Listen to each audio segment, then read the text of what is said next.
जय श्री श्याम, राधे राधे। आप सभी भक्तों को रमा एकादशी की हार्दिक शुभकामनाएं। धर्मराज युधिष्ठिर कहने लगे कि हे भगवान, कृपा करके आप मुझे कार्तिक माह के कृष्ण पक्ष की एकादशी के विषय में बतलाइए। इस एकादशी का क्या नाम है तथा इसके व्रत का क्या विधान है, इसकी विधि क्या है, इसका व्रत करने से किस फल की प्राप्ति होती है, कृपया ये सब विधान पूर्वक कहिए। भगवान श्री कृष्ण बोले, कार्तिक माह के कृष्ण पक्ष में दीपावली के 4 दिन पहले आने वाली इस एकादशी को लक्ष्मी जी के नाम पर रमा एकादशी कहा जाता है। इसे पुण्यदायिनी एकादशी के नाम से भी जाना जाता है। इसके प्रभाव से ब्रह्म हत्या जैसे महापाप भी दूर हो जाते हैं। ये बड़े बड़े पापों का नाश करने वाली है। इसका महत्व मैं तुमसे कहता हूँ, ध्यान पूर्वक सुनो। हे राजन, प्राचीन काल में मुचकुंद नाम के एक राजा थे। उसकी इंद्र के साथ मित्रता थी और साथ ही यम, कुबेर, वरुण और विभीषण भी उसके मित्र थे। ये राजा बड़ा धर्मात्मा, विष्णु भक्त और न्याय के साथ राज करता था। उस राजा की एक कन्या थी जिसका नाम चंद्रभागा था। उस कन्या का विवाह चंद्रसेन के पुत्र शोभन के साथ हुआ था। एक समय वह शोभन ससुराल आया। उन्हीं दिनों जल्दी ही रमा एकादशी भी आने वाली थी। जब व्रत का दिन समीप आ गया तो चंद्रभागा के मन में अत्यंत सोच उत्पन्न हुआ कि मेरे पति अत्यंत दुर्लभ है और मेरे पिता की आज्ञा अति कठोर है। 10वीं को राजा ने ढोल बजवाकर सारे राज्य में घोषणा करा दी कि एकादशी को भोजन नहीं करना चाहिए। ढोल की घोषणा सुनते ही शोभन को अत्यंत चिंता हुई और अपनी पत्नी से कहा कि हे प्रिय, अब क्या करना चाहिए? मैं किसी प्रकार भी भूख सहन नहीं कर सकूंगा। ऐसा उपाय बतलाओ कि जिससे मेरे प्राण बच सके, अन्यथा मेरे प्राण अवश्य चले जाएंगे। चंद्रभागा कहने लगी, हे स्वामी, मेरे पिता के राज्य में एकादशी के दिन कोई भी भोजन नहीं करता।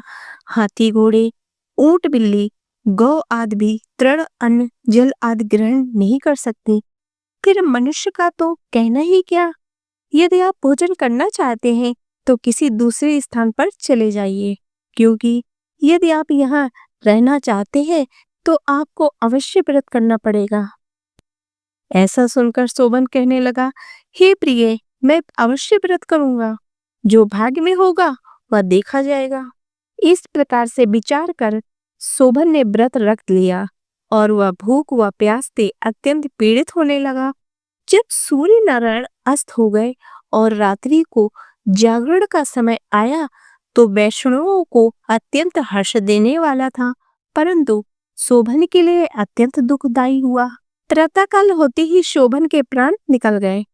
तब राजा ने सुगंधित काष्ठ से उसका दाह संस्कार करवाया और शोभन की अंत्येष्टि क्रिया के बाद चंद्रभागा अपने पिता के घर में ही रहने लगी।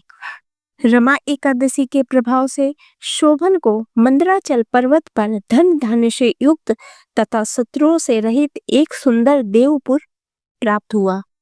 वह अत्यंत सुंदर रत्न और विदुरीय मणि जटित स्वर्ण के खंभों पर निर्मित अनेक प्रकार के स्फटिक मणियों से शोभित भवन में बहुमूल वस्त्राभूषणों तथा छत्र व चमर से विभूषित गंधर्व और अप्सराओं से युक्त सिंहासन पर आरूढ़ ऐसा शोभायमान होता था मानो दूसरा इंद्र विराजमान हो।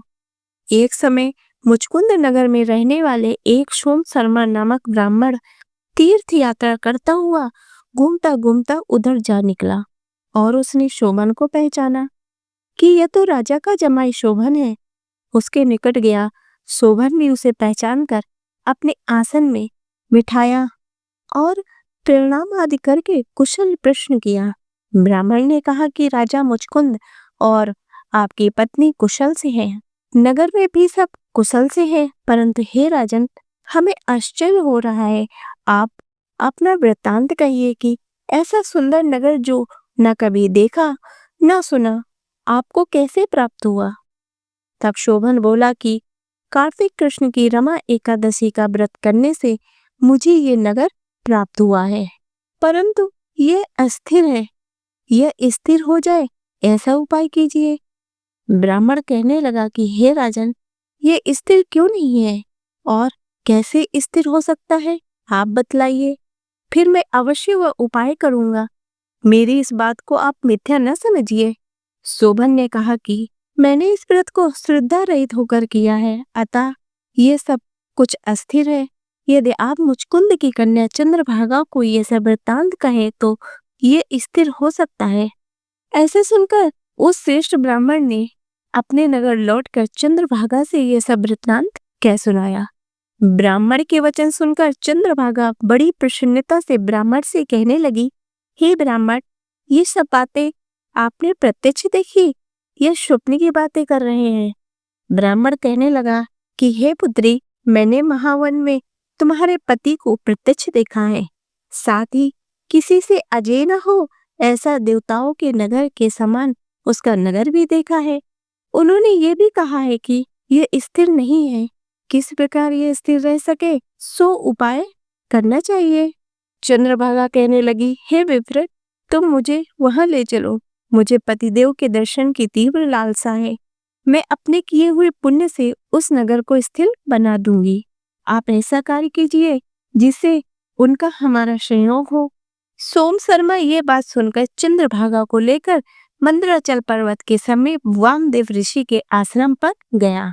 वामदेव जी ने सारी बात सुनकर वेद मंत्रों के उच्चारण से चंद्रभागा का अभिषेक कर दिया। तब ऋषि के मंत्र के प्रभाव और एकादशी के व्रत से चंद्रभागा का शरीर दिव्य हो गया और वह दिव्य गति को प्राप्त हुई।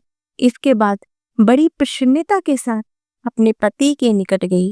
अपनी प्रिय पत्नी को आते देखकर शोभन अति प्रसन्न हुआ और उसे बुलाकर अपने बाई तरफ बिठा लिया।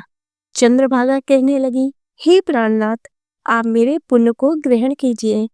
अपने पिता के घर जब मैं 8 वर्ष की थी तब से विधि पूर्वक एकादशी के व्रत को श्रद्धा पूर्वक करती आ रही हूँ।